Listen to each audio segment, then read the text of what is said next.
دوستوں، اسرائیل اور فلسطین کے درمیان ایک بار پھر سے جنگ شروع ہو چکی ہے۔ یہ 7 اکتوبر صبح 6:30 بجے کی بات ہے جب اسرائیلی اپنا خوشیوں بھرا مذہبی تہوار منا رہے تھے کہ اچانک ایئر ریڈ سائرن بجنے لگتے ہیں، جس کے فوراً بعد اسرائیلی علاقوں پر راکٹوں کی برسات ہوتی ہے۔ یہ راکٹ ہزاروں کی تعداد میں ہوتے ہیں۔ اسرائیل کے مطابق 2200 راکٹ فائر کیے گئے، جبکہ حماس کی طرف سے کہا جاتا ہے کہ انہوں نے 5000 راکٹ فائر کیے۔ دوستوں، اسرائیل کے پاس خود کا بنایا ہوا آئرن ڈوم ڈیفنس سسٹم ہے۔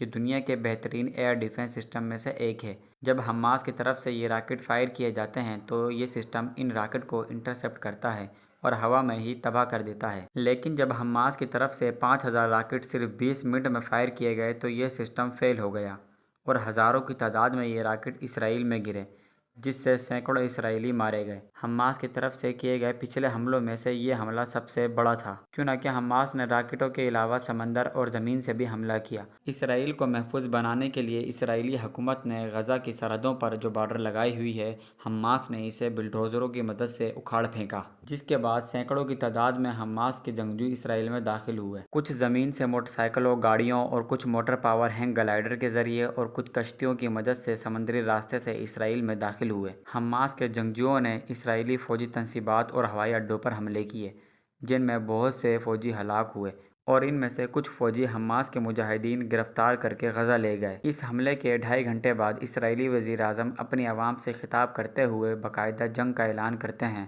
جس کے بعد اسرائیلی فوج نے غزہ پر بمباری شروع کر دی، جس میں عوامی مقامات، رہائشی عمارتوں، اسکولوں، ہسپتالوں اور اقوام متحدہ کے زیر انتظام چلنے والے اداروں کو بھی نشانہ بنایا، جس کی وجہ سے ہزاروں بے گناہ نہتے فلسطینی شہید ہوئے۔ دوستوں، آپ کو بتاتے چلیں، فلسطینی اسرائیل پر بغیر کسی وجہ کے حملے نہیں کر رہے، بلکہ جس جگہ وہ رہتے ہیں یہ صرف فلسطینیوں کا ملک تھا۔ اسرائیل نے امریکہ اور یورپی ممالک کے ساتھ مل کر غیر قانونی قبضہ کر رکھا ہے۔ اقوام متحدہ نے 1947 میں فلسطین کو 2 حصوں میں بانٹ دیا، جس میں ایک حصہ اسرائیل کو اور دوسرا فلسطین کو دے دیا گیا، لیکن اس کے بعد بھی اسرائیل باز نہ آیا اور فلسطینیوں کو ڈرا دھمکا کر ان کے علاقوں میں یہودی بستیاں بناتا جا رہا ہے اور مسلمانوں کے مذہبی مقدس مقام مسجد اقصیٰ میں جب چاہے مسلمانوں کو گولیاں اور شیلنگ کر کے شہید کر دیتا ہے، جس کی وجہ سے ان کے درمیان جھڑپیں ہوتی رہتی ہیں۔ 7 اکتوبر کو شروع ہونے والی یہ جنگ اسی وجہ سے ہوئی۔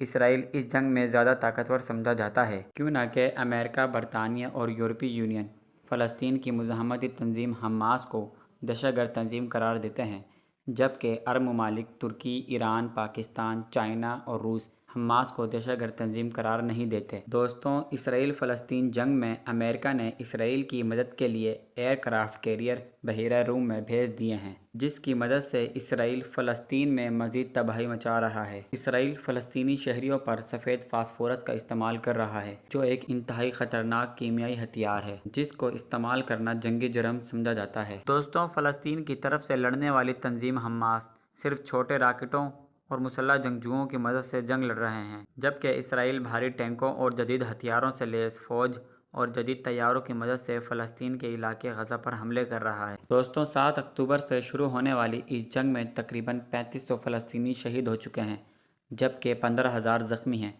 اسرائیل کی بمباری سے تقریباً 35000 عمارتیں مکمل طور پر تباہ ہو چکی ہیں، جبکہ اسرائیل کے مطابق اس کے 1100 لوگ ہلاک اور 2500 زخمی ہوئے۔ دوستوں، اسرائیل کی ان کارروائیوں سے انسانی المیہ جنم لے رہا ہے اور 57 اسلامی ممالک تماشائی بن کر یہ سب دیکھ رہے ہیں۔ دوستوں، عالمی برادری کو اس کی طرف توجہ کی ضرورت ہے تاکہ بے گناہ نہتے فلسطینیوں کی زندگی کو بچایا جا سکے۔ دوستوں، اسرائیل نے غزہ کی مکمل ناکہ بندی کر رکھی ہے۔ فلسطین کو خوراک، پانی، بجلی، ادویات اور ایندھن کی فراہمی مکمل بند کر رکھی ہے۔ دوستوں، آپ کو ہماری یہ ویڈیو کیسی لگی؟ اگلی ویڈیو میں ہم آپ کو بتائیں گے کہ اسرائیل کیسے وجود میں آیا اور عربوں نے فلسطینیوں کے لیے کیا کیا۔ اس کے لیے ہمارے چینل کو سبسکرائب کریں اور دیکھتے رہیے AR انفارمیشن۔